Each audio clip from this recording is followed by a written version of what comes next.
It was an ordinary evening at one of the most upscale restaurants in the city, its plush velvet chairs and glistening chandeliers casting an air of elegance over every corner. The hum of polite conversation blended with the soft clink of fine china, creating an atmosphere of wealth and refinement. But tonight, something extraordinary was about to unfold, though no one could have predicted it.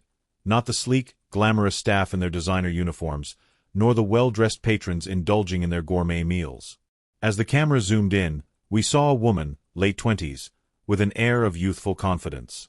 She was the latest hire at the restaurant, a waitress named Sophie, whose sharp wit and liberal views often got her into playful debates, especially with the older, more traditional guests. Sophie wasn't shy. She took pride in her bold, unfiltered opinions, often flaunting them with a smile that carried the sting of a joke only she truly understood. It was this same unyielding spirit that would soon lead to an unforgettable encounter with a man sitting alone at the back of the restaurant. That man, dressed in a perfectly tailored suit, his silver hair only hinting at the decades of wisdom and experience behind him, was none other than Clint Eastwood. Now, Clint was hardly a presence that needed to announce itself. His fame preceded him, and his reputation as a legendary actor and director lingered in every room he entered. But tonight, he wasn't here to be noticed. He was here to enjoy a quiet dinner, blending in like any other wealthy patron.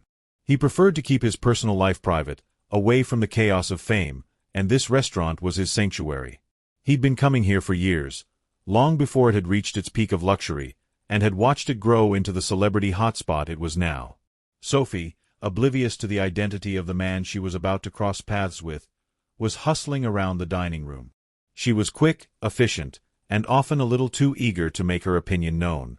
As she approached Clint's table, a conversation she'd overheard between him and another patron about the current state of Hollywood, which she found downright offensive, triggered something in her.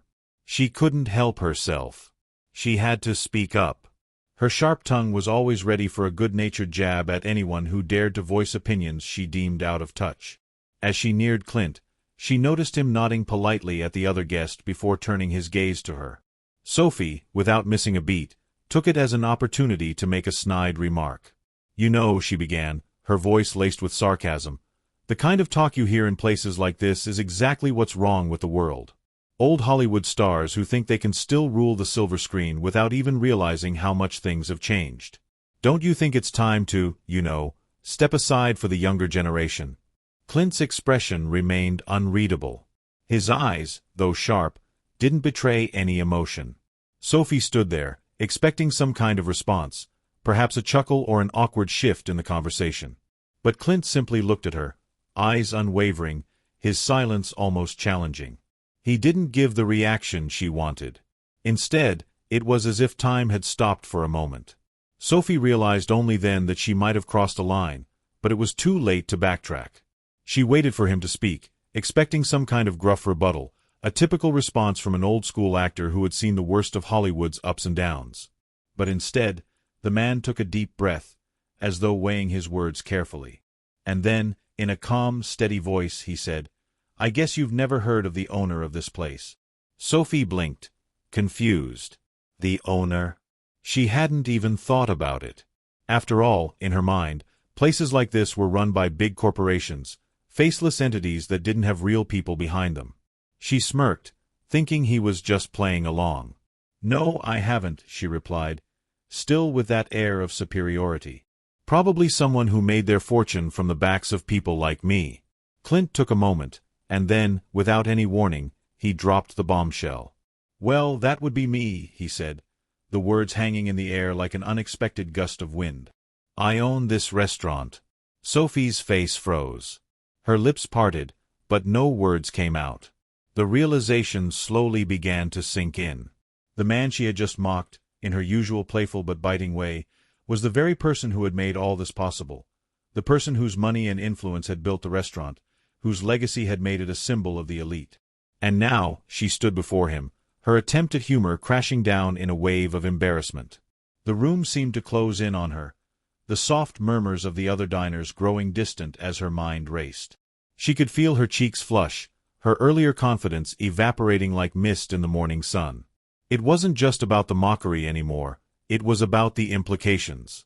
Clint Eastwood, a man known for his strength and unyielding persona, had just quietly unveiled a power that Sophie had completely underestimated. The fact that he was the owner didn't just change the dynamic of their conversation, it flipped the entire script. Sophie's mind raced, her thoughts scrambling to catch up with the situation unfolding before her. She had never expected something like this, never imagined that the quiet, unassuming man at the table would turn out to be Clint Eastwood, the very owner of the establishment she'd worked in for the past few months. Her usual bravado, the sharp humor that had gotten her through difficult shifts, had now backfired spectacularly.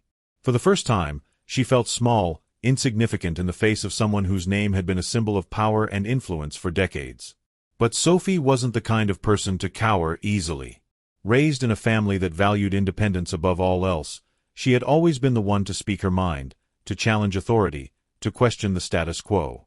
Her life had been a series of moments where she fought for her place in the world, always pushing back against the idea that she should just accept things as they were. That rebellious spirit had served her well, until now. She stood there, caught between her instinct to retreat and the pressure of needing to salvage the situation. Her heart thudded in her chest as she searched for the right words, something that could patch up the hole she'd just dug for herself. But as she opened her mouth to speak, the words seemed to stick in her throat. She had no idea how to undo what she had done. Clint, on the other hand, seemed unfazed. His gaze was steady, unblinking, as though he had expected something like this to happen. Sophie couldn't quite place the look in his eyes. Was it disappointment? Amusement? Or something deeper, something she couldn't quite understand? She had always known Clint Eastwood as a figure of stoic silence, a man whose expressions rarely gave anything away. But now, in the quiet aftermath of her mistake, she realized there was more to him than just the tough, grizzled persona that had made him famous. For Clint, this was just another day, a quiet evening in a restaurant he had built from the ground up. He wasn't here for drama or confrontation. He had seen his fair share of it, both in Hollywood and in his personal life. At his age, he preferred the simple things: a meal, a drink, the peace that came with being in a place he could call his own. But when Sophie's comment hit, something stirred in him. It wasn't the first time he'd encountered that kind of attitude. The younger generation often saw him as a relic, someone whose time had passed. And while he was used to being misunderstood, there was something about the sharpness of Sophie's words that cut deeper than usual. Clint wasn't angry, though. Not really. He had long ago let go of the need to prove anything to anyone. But he did feel something, a flicker of recognition, perhaps, that Sophie's words represented a larger, more complex conflict, one that stretched beyond just the restaurant or even his own legacy. It was the clash of ideals, the tension between the old guard and the new. As Sophie stood there, waiting for a response, Clint leaned back in his chair, his fingers lightly tracing the rim of his glass. He took his time before answering, his voice calm but firm, carrying the weight of someone who had lived through decades of both success and failure. "You know, I've heard a lot of people say that," he said slowly, looking at her with a quiet intensity, "that it's time for the old to step aside. But the thing is, you can't just push people out because they don't fit the narrative you've decided is right. People have their own stories, their own struggles, and they don't always look the way you expect them to." Sophie felt a lump form in her throat. She wasn't used to being on the receiving end of a lecture, especially not from someone she had just dismissed as an outdated figure. But there was something about Clint's words, something about the way he spoke, that made her pause. She had always prided herself on being ahead of the curve, on challenging those who had held power for too long. But now, she wasn't so sure. She could feel her earlier bravado slipping away, replaced by a growing sense of discomfort. Clint's voice softened as he continued. "This restaurant, this place, it's not just about fine dining. It's about people, their lives, their choices. And yes, I built it. But it wasn't just me. It was a team. A vision. It's always been about more than just the food on the plate. It's about creating something that lasts, something that has meaning." Sophie's mind swirled with conflicting emotions. She had always believed in progress, in pushing forward, in breaking down the old structures. But Clint's words struck a chord with something deeper inside her, something she hadn't realized she had been searching for. She had never truly understood the complexities of legacy, of what it meant to create something lasting.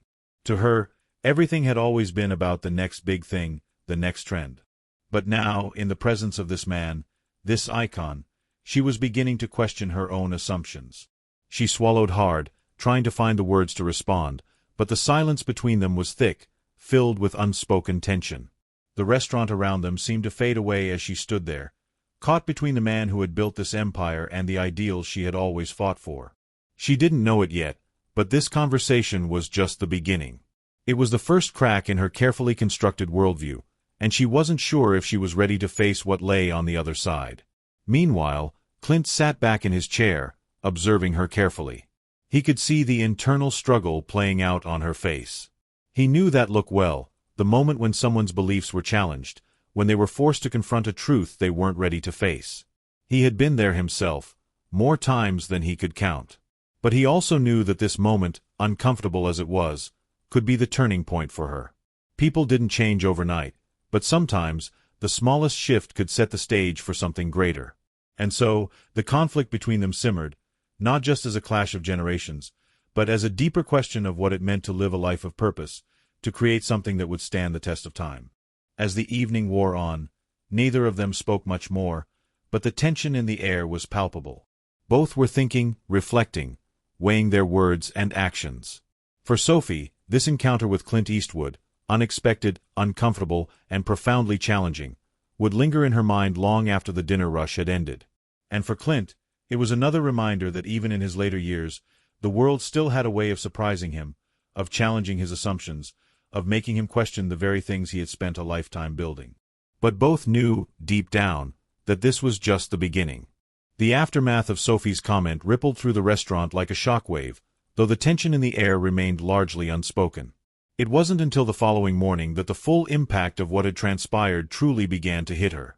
She had come in early for her shift, hoping to bury herself in work and escape the memory of the awkward confrontation. But as she walked through the back door, she was met with an unexpected sight. Her phone buzzing incessantly, messages flooding in from friends, colleagues, and, more surprisingly, strangers. It didn't take long for Sophie to realize what had happened. A viral video of the incident had surfaced online. A bystander, likely a fellow diner, had captured the exchange on their phone and posted it to social media. Within hours, the clip had spread like wildfire, making its way across various platforms. The title of the video, "Liberal Waitress Mocks Clint Eastwood in a Luxury Restaurant, Not Knowing He Owned It," was all over the news. The comment she had made, so casually spoken in the heat of the moment, was now being dissected by commentators, dissected by millions of people across the world. The fallout was swift and brutal. Social media erupted into a frenzy of opinion. Some were quick to condemn Sophie for disrespecting a legend like Clint Eastwood, calling her entitled and out of touch. Memes and hashtags like #RespectYourElders and #ClintOwnsYou flooded timelines, mocking her mistake. Others took her side, framing the incident as a clash between old Hollywood values and the progressive ideals of a younger generation. The debate raged on, becoming a lightning rod for deeper conversations about the state of the entertainment industry, the generational divide, and the power dynamics at play in a world where everyone had a voice online. Sophie felt the weight of it all. She had always been outspoken, always willing to take on authority figures, but this was different. The entire world seemed to have an opinion about her, and most of them were not kind. Her phone buzzed again. A notification from a friend, who had messaged her a screenshot of a headline from a major entertainment outlet. * Clint Eastwood, the real victim in viral waitress incident. *. She let out a frustrated sigh. How had things spiraled so quickly? She had meant it as a joke, a bit of sharp commentary on the aging stars of Hollywood, but it had landed with all the subtlety of a wrecking ball. Now, it felt like the whole world was scrutinizing her every move.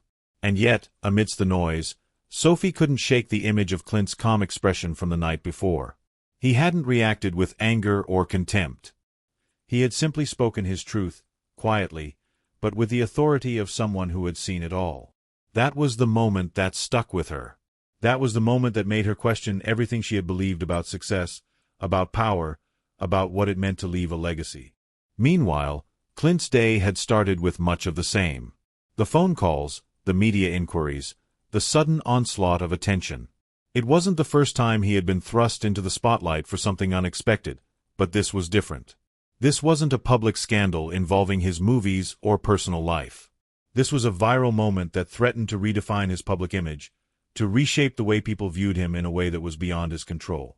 The restaurant, his sanctuary, had become a battleground for opinions and debates, and it unsettled him more than he cared to admit. Despite his stoic nature, Clint couldn't help but feel a twinge of disappointment. He had always prided himself on the authenticity of his work, the integrity of his choices. But now, he was being reduced to a viral meme, a symbol of everything the younger generation despised. There was no escaping it. Every time he turned on the television or scrolled through his phone, there he was, his name attached to the incident in a way that made him feel like an unwilling participant in someone else's narrative. But Clint wasn't one to let things slide for long. As the day wore on, he began to consider how he could use this moment to his advantage, not for fame or recognition, but for something deeper. He had built his life on authenticity, and he wasn't about to let a moment of miscommunication derail that. The more he thought about it, the more he realized that the situation with Sophie wasn't just a clash of egos or a generational divide. It was an opportunity. An opportunity to challenge the assumptions of a younger generation and show them what true integrity looked like. Sophie, on the other hand, felt as if the world had turned its back on her. Her colleagues at the restaurant had started to treat her differently. Some avoided eye contact, others whispered behind her back. Even her manager, who had once praised her sharp wit and strong work ethic, now looked at her with a mix of disappointment and caution.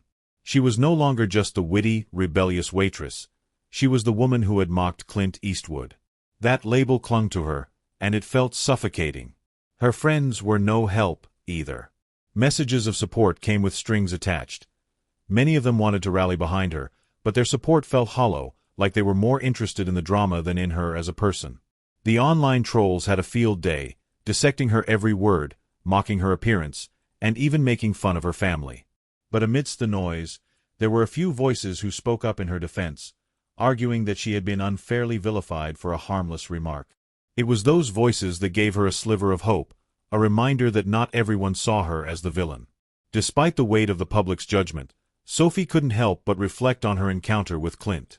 The more she thought about it, the more she realized that there was a certain wisdom in his words. She had always prided herself on being progressive, on challenging the status quo, but now she was beginning to see that perhaps she had been too quick to judge.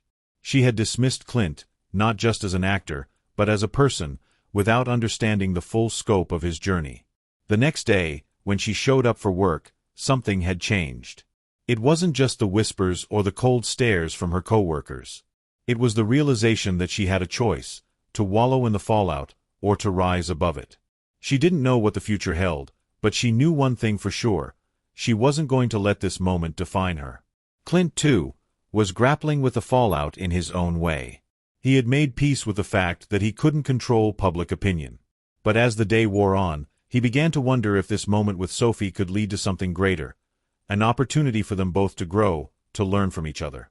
It was clear to him now that this was more than just a misunderstanding. It was a chance to bridge the gap between two very different worlds, two very different generations.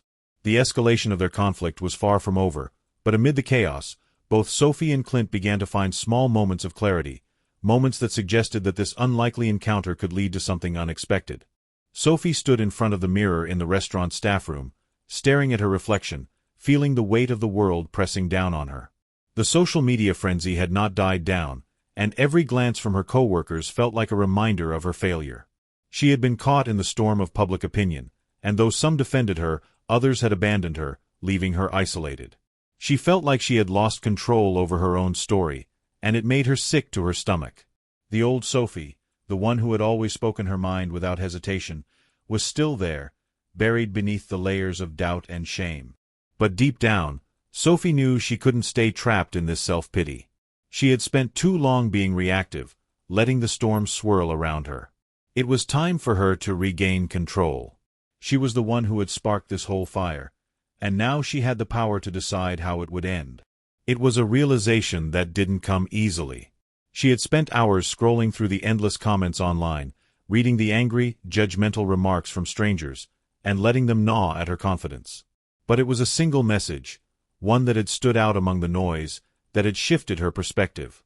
A comment on the viral video had caught her attention. Maybe we could all learn something from Clint. He's built a career on integrity and authenticity. Can we say the same? Asterisk. It was a simple thought, but it hit her like a punch to the gut. It wasn't just about Clint Eastwood, it was about her. Had she really been acting with integrity? Had she truly taken the time to understand the people she so easily criticized? Or had she simply dismissed them because they didn't fit into her narrative? Sophie took a deep breath and made a decision. She wasn't going to let this define her. She wasn't going to wallow in regret. Instead, she would take action. She would seek out Clint, not to apologize for her mistake, but to have an honest conversation. To understand him, to learn from him. Maybe, just maybe, they could both find common ground. Clint, meanwhile, was facing his own internal conflict. The public response to the viral video had thrown him into an emotional tailspin. On the surface, he had maintained his calm, but inside, he was struggling. He had spent his life building a reputation on being tough, resilient, and independent. Yet now, he was faced with a challenge that was more personal than any film role or media appearance. The incident with Sophie had stirred something deep inside him, a feeling of vulnerability that he wasn't used to confronting. The idea that he, too, might have misjudged the situation lingered in his mind. He had dismissed Sophie's comments, but in doing so, had he missed an opportunity to understand the younger generation? To hear their concerns and frustrations? He had always prided himself on being ahead of the curve, on knowing what was coming next, but this felt different. This wasn't just a clash of opinions. It was a sign of a shifting world, one that he didn't fully understand. Clint had always been a man of action. He didn't wait for things to happen to him. He made them happen. But this situation was different. For the first time in years, he found himself unsure of what to do. He could continue to let the media handle his image, let them define him as the grumpy old man, the washed-up star, or he could take matters into his own hands. He could meet Sophie, hear her out, and see where that conversation took them. He didn't know if it would lead to anything, but he knew one thing for sure. He wasn't going to let this moment slip away without trying to learn something from it. The next day, Sophie made the call. She reached out to Clint's personal assistant, requesting a meeting. She knew it was a long shot. After all, Clint Eastwood wasn't exactly known for taking meetings with the people who had publicly criticized him, but she had to try. She couldn't sit back and let the world's opinion of her be the only story told. She had to write her own ending. To her surprise, the assistant called her back within hours. Clint had agreed to meet. The day of the meeting, Sophie arrived early, her nerves buzzing with anticipation. The restaurant was closed for the afternoon, and Clint had chosen to meet her in a quiet, private room, away from the prying eyes of the public. Sophie sat down at the table, her palms sweaty, unsure of what to expect. She had imagined this moment in her head 1,000 times, but now that it was real, she found herself at a loss for words. Clint walked in, his presence commanding the room without a single word. He was dressed casually, but there was a quiet authority about him that made Sophie feel both intimidated and in awe. He sat across from her, his eyes studying her with a mixture of curiosity and understanding. For a long moment, neither of them spoke. The silence was thick, heavy with the weight of their past interactions. Sophie opened her mouth to speak, but no words came out. Finally, Clint broke the silence. "So, what did you want to talk about?" he asked, his voice calm but direct. Sophie took a deep breath, steadying herself. "I wanted to apologize for my comment. I didn't mean to disrespect you, but I can see how it came across that way." Clint nodded slowly, as if considering her words. "I don't think you owe me an apology. You were speaking your truth. It's just, the way you went about it, that's what bothered me. I've been in this business a long time, and I've seen a lot of people come and go. But the ones who last, the ones who make a real difference, they're the ones who stand by their words, who own their actions." Sophie felt a lump in her throat. Clint's words were not what she had expected. They weren't angry or defensive, they were thoughtful and measured. "I think I've been too quick to judge. I've always been so eager to tear down the things I don't agree with, but I haven't taken the time to understand them. I've dismissed people like you without even really trying to see where you're coming from." Clint studied her for a moment, then leaned forward slightly.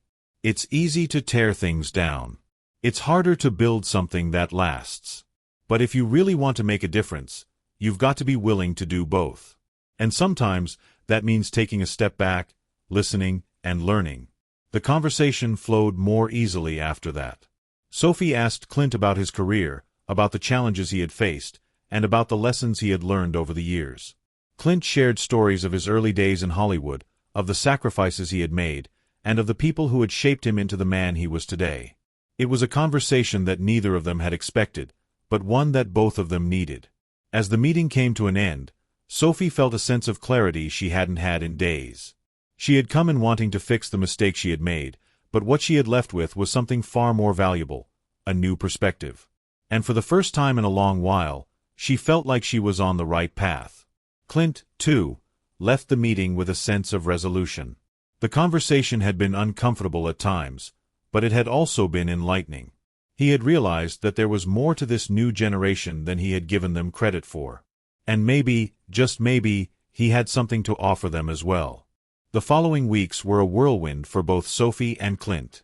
Their unexpected meeting had sparked a quiet, internal revolution within each of them. Sophie had taken Clint's words to heart, shifting her approach to activism.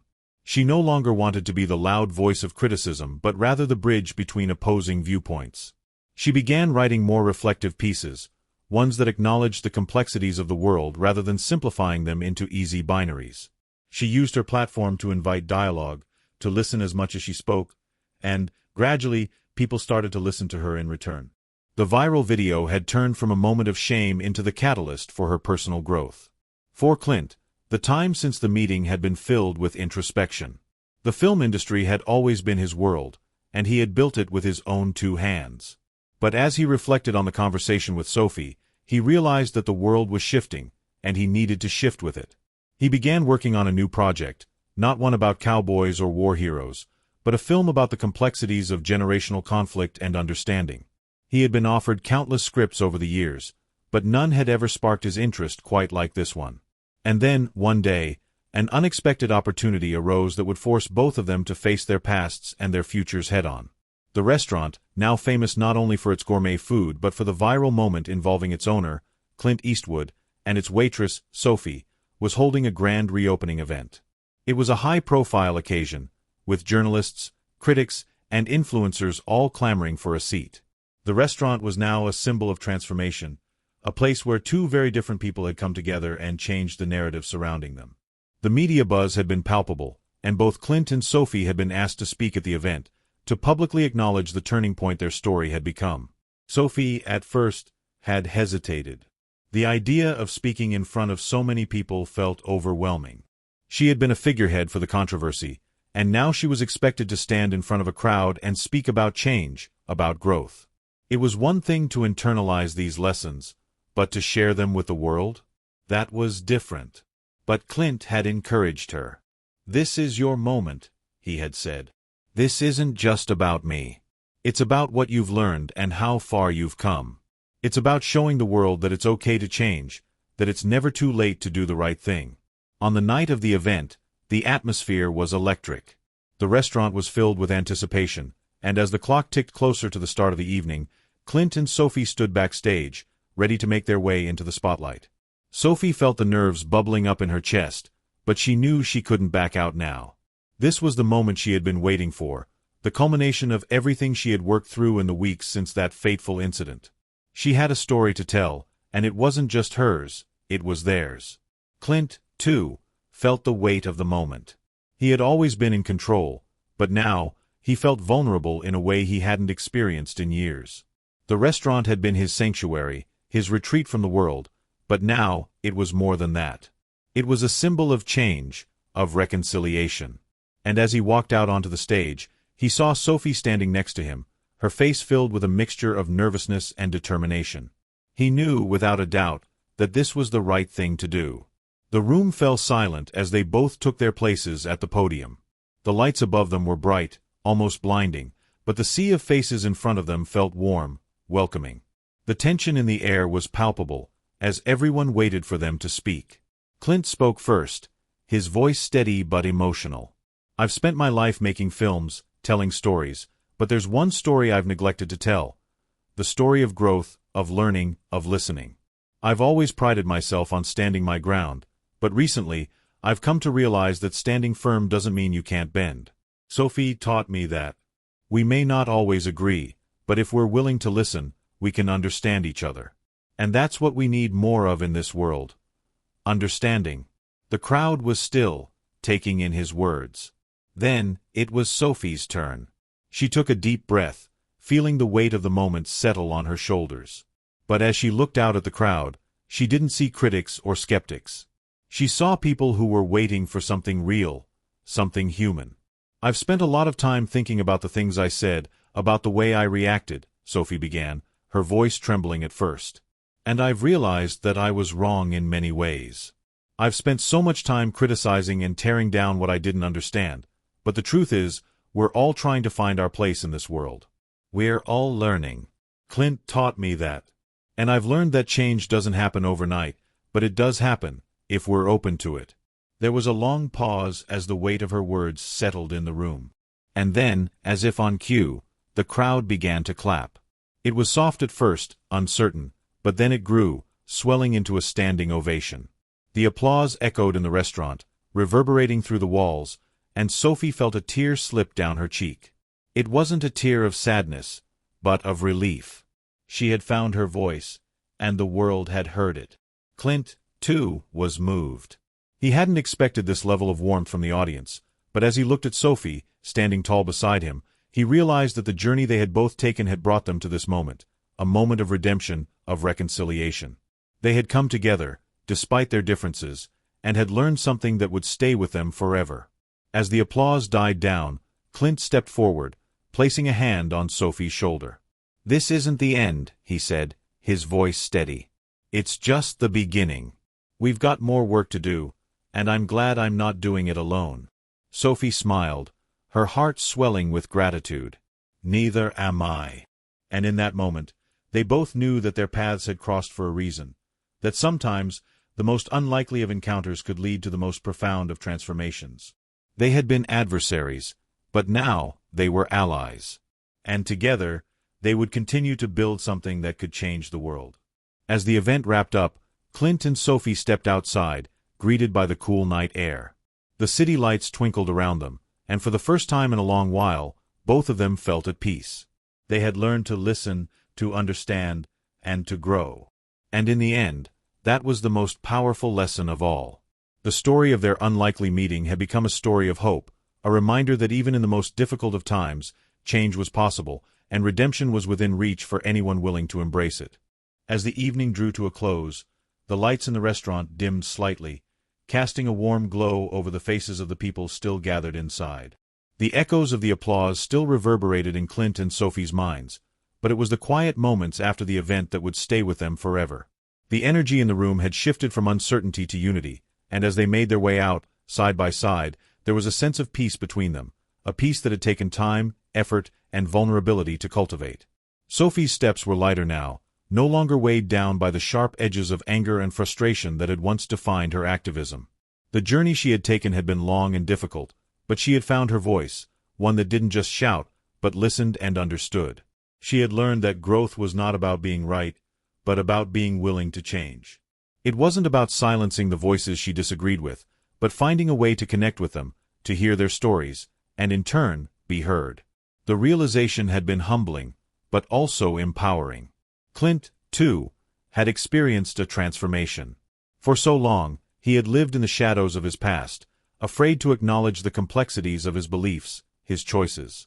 But in Sophie, he had seen a reflection of the very change he had been avoiding. Through their unlikely encounter, he had learned that true strength lay not in holding on to the past, but in being open to the future, in letting go of old prejudices and embracing the possibility of growth. He had learned that redemption wasn't something you could buy, or achieve through fame or wealth. It was something earned, through understanding and action. Together, they had navigated the delicate balance between their differences, finding common ground where once there was only division. They had seen firsthand that the most difficult conversations could lead to the most profound change, and that even in the most polarized of worlds, there was always room for empathy, for learning, and for healing.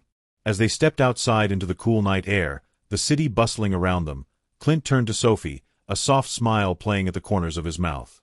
"You know, I used to think the world was pretty black and white," he said, his voice carrying a note of quiet reflection. But now I see it's all shades of gray. And maybe that's okay. Sophie nodded, her own smile wide and sincere. Yeah, maybe it is. The city, with its lights and noise, seemed to fade away for a moment as they stood together, sharing in the quiet realization that they had changed. The world outside hadn't stopped turning, but in that fleeting moment, it felt as though time had slowed just enough for them to appreciate the significance of their journey. The story of their encounter, once marked by tension and conflict, had become one of reconciliation and understanding. It was a reminder that growth wasn't always easy, but it was always worth it. That in a world full of division, the true path forward was through dialogue, through empathy, and through the courage to face our own flaws and embrace the possibility of change. And so, as the night drew to a close, the message was clear. It wasn't about being perfect. It was about being willing to listen, to learn, and to grow together. The journey of self-discovery was never a straight path, but it was always a journey worth taking. The camera lingered on the two of them, standing side by side, their figures framed against the backdrop of the city skyline. The lights flickered, casting a soft glow over their faces, and in that moment, it was clear, this was just the beginning. The world was full of complexities, but it was also full of possibilities. And together, Clint and Sophie had found a way to embrace both. The screen faded to black, and the words appeared in bold, simple text. Change is possible, if we're willing to listen. As the credits began to roll, the audience was left with a sense of quiet hope. The story was not just about two people who had found common ground. It was about all of us, and the power we each have to create change, one conversation at a time.